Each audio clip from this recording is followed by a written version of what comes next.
ሰሎሜ የመላኩ ጽሑፍ እጅግ መስጧታል፣ እጅግ ገርሟታል። ጊዜን ከአስተሳሰብ ጋር እንዲህ እንደ መላኩ በፍጹም አዛምደው አታውቅም። ሰሎሜ ከካናዳ ከመጣችው ሳራ ጋር ልብስ ለመቀየርና መኪናዋን ለማምጣት ወደ ቤቷ አምርታለች። ሶስና ሁለተኛዋ የሰሎሜ የቤተሰብ አባል ናት። ያገኘቻት በ9 ዓመቷ የሊስትሮ ስራን ስትሰራ ነበር። ሰሎሜ በብዙ ትግል ነው ሶስናን የራሷ ልጅ አድርጋ ለማሳደግ ህጋዊ የወላጅነት ፍቃድ ያገኘችው። ሰሎሜና ሳራ እቤት ሲደርሱ ሶስና አልነበረችም። ሰሎሜ ከለባበሰች በኋላ ከተማውን ዞር ዞር ብለው አክስቷ ያዘዘችውን ኬክ ከፒያሳ ሄንሪኮ ይዘው ወደ አክስቷ ቤት የሄዱት። አብዛኛው ቤተሰብ ደርሶ እየተበላና እየተጠጣ ማህበሩ ደምቆ ነው አክስቷ ቤት የደረሱት። መላኩ ጋር ደውላ ስለ ድግሱና ስለ ሰጣት ጽሑፍ ተጨዋወቱ። የሰሎሜ አክስት ሰሎሜን ከገጠርና ከክፍለ ሀገር ከመጡ ዘመዶቿ ጋር እያዞረች ማስተዋወቁን ቀጥላለች። የተቆለፈበት ቁልፍ ክፍል 4ን እዚህ ጋር ነበር ያቆምነው። ክፍል 5 አሁን ይቀርባል።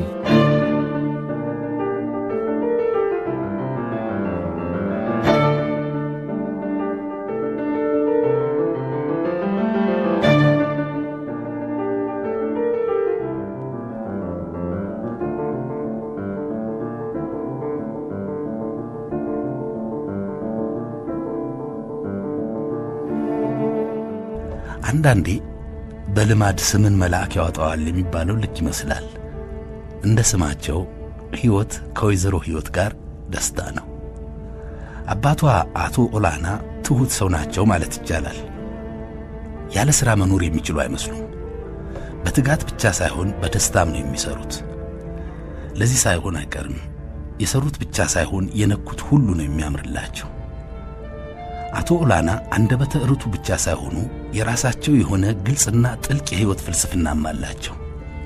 የለበሱት ሁሉ ያምርባቸዋል። ከዕድሜያቸው ቢያንስ 10 ዓመት ወጣት ለመምሰላቸው ዘወትር ስፖርት መስራታቸው አስተዋጽኦ እንዳለው ባይክዱም ሁሌ ሕይወት የሰጠችኝ ተጨማሪ ሕይወት ነው ማለት ይወዳሉ። ባለቤታቸውን ወይዘሮ ሕይወትን ማለታቸው ነው። የሰሎሜ አባት ያለ ምክንያት የሚባክን ገንዘብና ጊዜ ያበሳጫቸዋል። ገንዘብ የጊዜ ምንዛሪ ነው፣ ጊዜም ያልተመነዘረ ገንዘብ ነው የሚል ፍልስፍና አላቸው። ሕይወት ረቂቅ ምስጢር ናት። አምላክ በጥበቡ በዚህ ዓለም ላይ ይህችን ምስጢራዊት ሕይወት ዕድሜ በሚባል አነስተኛ የጊዜ ከረጢት አደለን። ይህችም ከረጢት በውስጧ ዕድል በተሰኙ ፈርጦች ተሞልታለች። ከረጢቷን እንዳትሰረቅና ያለ ጊዜዋ አርጅታ ከጥቅም ውጭ እንዳትሆን ኃላፊነቱን ፈጣሪ ለኛው ነው የሰጠን። በከረጢቷ ውስጥ ያሉትን ፈርጦች አንድ ባንድ አንዳንዴም ካንድ በላይ ባንዴ እያብለጨለጩ ከባለ ከረጢቱ እጅ ላይ ይወድቃሉ።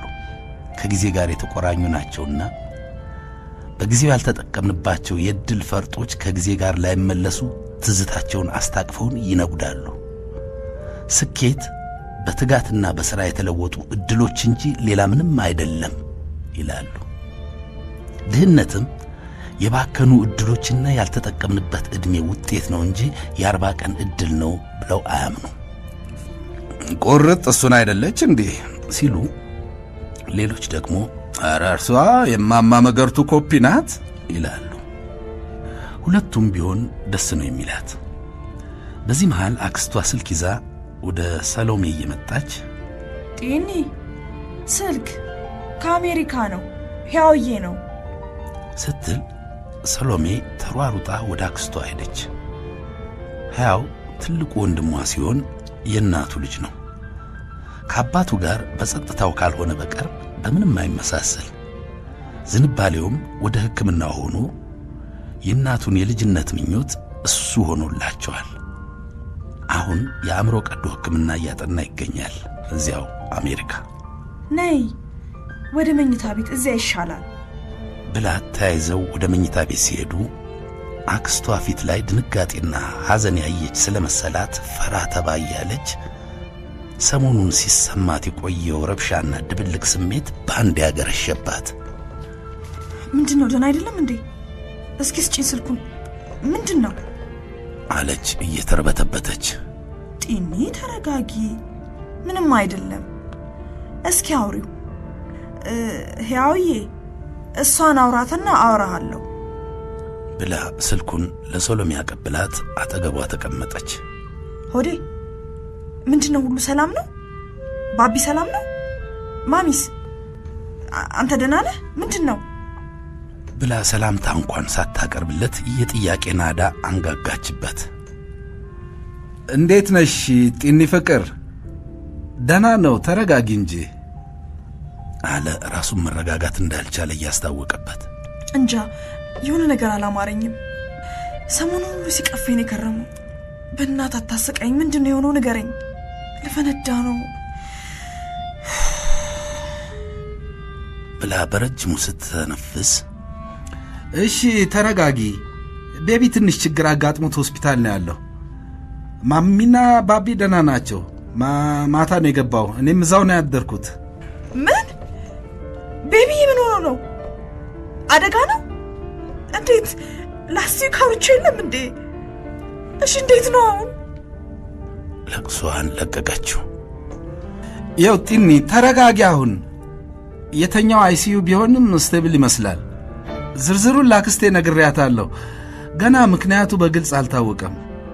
ቺካጎ ሳውዝ አካባቢ ማታ ላይ መንገድ ላይ ከጓደኛው ጋር ወደ ቤት እየነዱ በተፈጠረ ተኩስ ነው እሱም የተመታው የሚል መረጃ ብቻ ነው ያለን። ለጊዜው መረጃው የተምታታ ነው። ፖሊሶችም ብዙ ሊነግሩን ፈቃደኛ አይደሉም። እኛም ያው እሱን ማትረፉ ላይ ነው ትኩረታችንን ያደረግነው አለ ድክም ባለ ድምፅ። ከድምፁ ምንም ተስፋ አልተሰማትም። ወይኔ ምን ሊያደርግ እንደዚህ ያሱ? ምኑ ላይ ነው የተመታው? እሺ ራሱን ያውቃል ብላ ጥያቄና እንባ ማዝነብ ጀመረች። የተመታው ጭንቅላቱ ላይ ነው። ያው ኦፕሬሽኑ ላይ እኔም ገብቼ ነበር። ለተወሰነ ቀን ኮማ ውስጥ መቆየቱ የግድ ነው። አሁን ትልቁ ፍርሃት ጭንቅላቱን እንዳያብጥ ወይም ደም መፍሰሱ ቀጥሎ ልቡንና ትንፋሹን የሚቆጣጠረውን ክፍል እንዳይጫነው ነው። መጸለይ ነው እንግዲህ። የቻልነውን ሁሉ አድርገናል። ውጤቱ ምን ሊሆን እንደሚችል ምንም ማለት አንችልም አሁን ብሎ እሱም ማልቀስ ሲጀምር ሰሎሜ የባሰ ለቅሷን ቀጠለች። በዚህ ጊዜ አክስቷ ስልኩን ከሰሎሜ ላይ ነጥቃ፣ አንተ ያውዬ ምንድነው እንደዚህ አይነት ነገር? በቃ ልጁ አሁን ሰላም ነው። ይልቁን ምንድነው መደረግ ያለበት የሚለውን እንነጋገር። አሁን የምንለቅሶ ነው።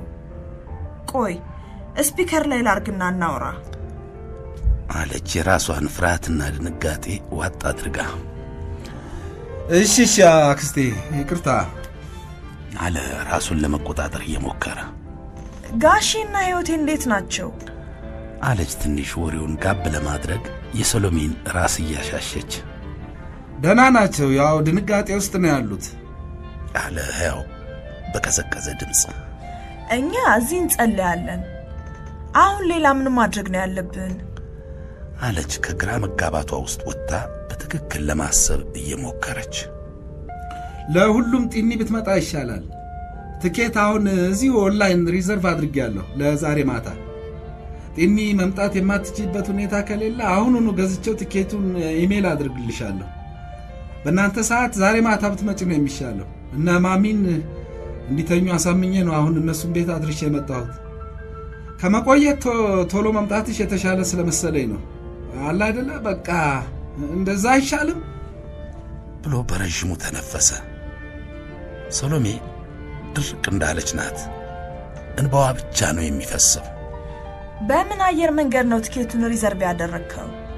አለች አክስቱ። ባሏ አየር መንገድ ስለሚሰራ የተሻለ አማራጭ ይኑር አይኑር ለማወቅ በማሰብ ፍራንክፈርት አርፎ በቀጥታ ቺካጎ ስለሚያመጣ ሉፍታንዛ ነው አይሻልም እንዴ? አለና የእሷን መልስ መጠበቅ ጀመረ። ፍራንክፈርት ላይ ብዙ ይቆያል እንዴ? አለች አክስቱ ልዩነቱን ለማወቅ።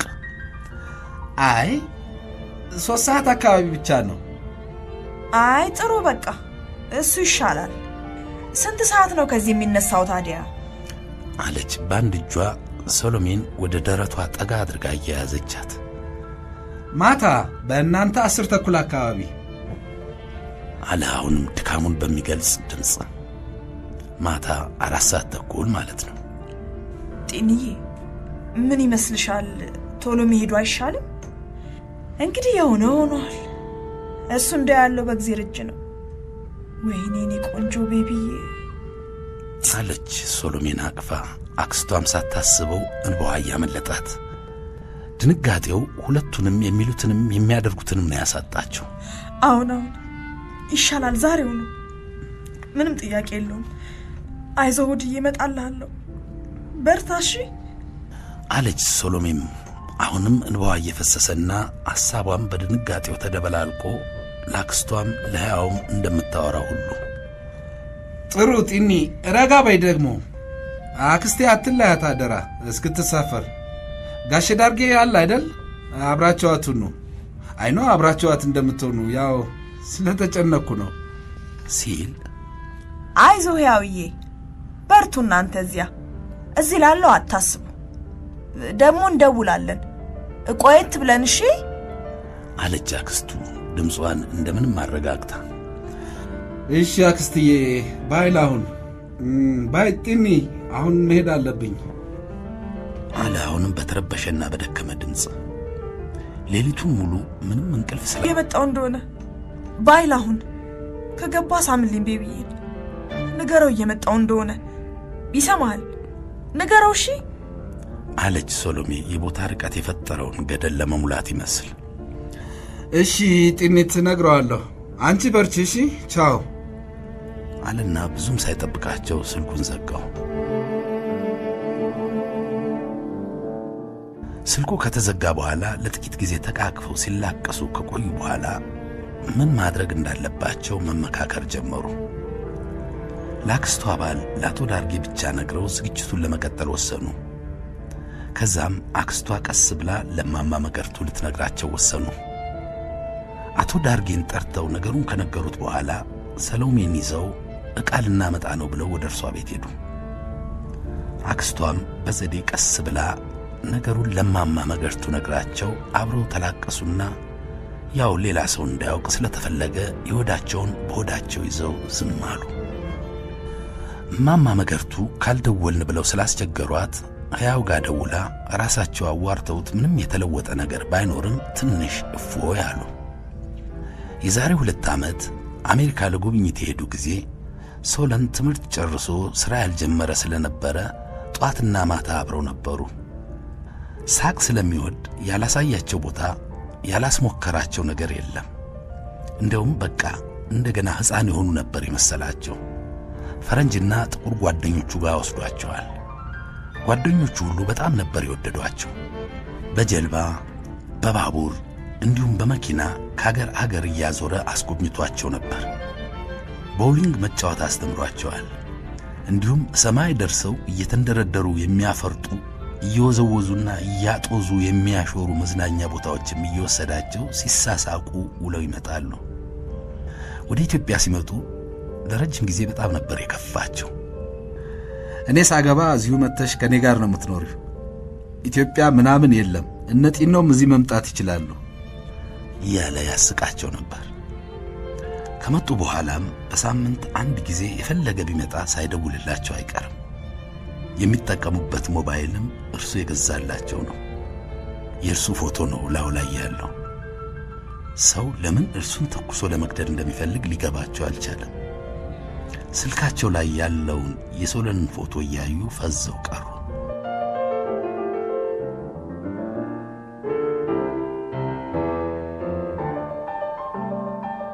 ሶለን መካከለኛ ልጅ ሲሆን ቁርጥ አባቱን ነው። ቀልድ ወዳድነቱና ለየት ያለ ከሰው ጋር የመግባባት ችሎታውና ተወዳጅ ሰብዕናው ግን ከናቱ የወረሰው ነው። መልክና ቁመናው ያባቱ ቢሆንም ከሳቸው በላይ መልከ መልካም መሆኑን ሁሉም የመሰከረለት ነው። የመጀመሪያ ዲግሪውን በፖለቲካል ሳይንስና ፍልስፍና ጨርሶ አሁን ደግሞ የኢንተርናሽናል ፖለቲክስ ማስተርሱን በቅርብ አጠናቋል። የማይሞክረው ስፖርት የለም። ሙግትና ውድድር ይወዳል። ከአባቱና ከሶሎሜ ጋር ለየት ያለ ቅርርብ አላቸው። ሶሎሜ ሁሉ ነገር ነው የዞረባት፣ ምኑን ከምን እንደምታደርገው። ብርቄና ሶስና ሐሳብ ሆነውባታል። ገና ፈንድቶ ቁርጡ ያለየለት የመላኩም ነገር ሲመጣባት እንደገና ድብልቅ ቃለባት። በመካከላቸው ተጸንሶ እያደገ ያለው በቃል ተገልጾ አፍ ያልፈታው ፍቅራቸው ግን ከሁለቱም የተሰወረ አይደለም። ነገር ግን ከሶለን ምን የሚበልጥ አለ? አሁን መሄዷ ላይ ለማተኮር ነው የፈለገችው። መልስ በሌለው ጥያቄ ራሷን ማፈንዳት አልፈለገችም። ሜክሲኮን እንዳለፉ መላኩ ጋር መደወል እንዳለባት ትዝ አላት። ደጋግማ ብትሞክርም ስልኩ ተይዟል ይላል። ወዲያው ራሱ ደወለ። ሃሎ መሊ፣ የት ነህ? መድኃኔዓለም አካባቢ ነን ከነ ማርክ ጋር። ሰላም ነው? ምንድነው ድምፅሽ? እባክህ ሰላም አይደለም። ከአሜሪካ ተደውሎ ነበር ብላ ለቅሶ አለቀቀችው።